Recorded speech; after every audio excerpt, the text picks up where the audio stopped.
अरे वेदू, तू कालच तर मुंबईवरून आला होतास ना? आता कुठे चाललायस? अरे हो, काय करणार, बॉसचा फोन आलेला, अर्जंट बोलवलंय. काय करणार आता. बरं तू का थांबलास अजून गावाला? तुझं एवढं चांगलं शिक्षण झालंय, चल माझ्यासोबत मुंबईला. मस्त एसी मध्ये बसून कमवशील 25-30 हजार रुपये. या गावात काय राहिलंय, चल मी जॉब देतो तुला. अरे ते सर्व ठीक आहे, पण मी राहणार तरी कुठे? अरे राहायचंच ना, गावाला तुझी एवढी चांगली जमीन आहे, त्याच्यातला एक तुकडा विक ना.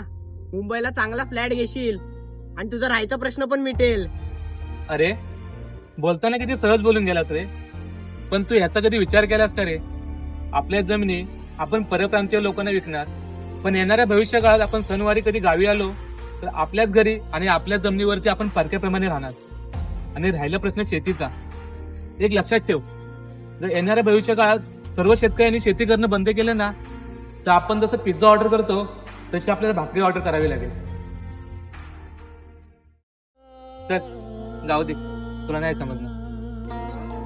अरे पण सुटले धागे उरले मागे उसासे सुन्या काळजाचे विरले सारे नशिबी आले.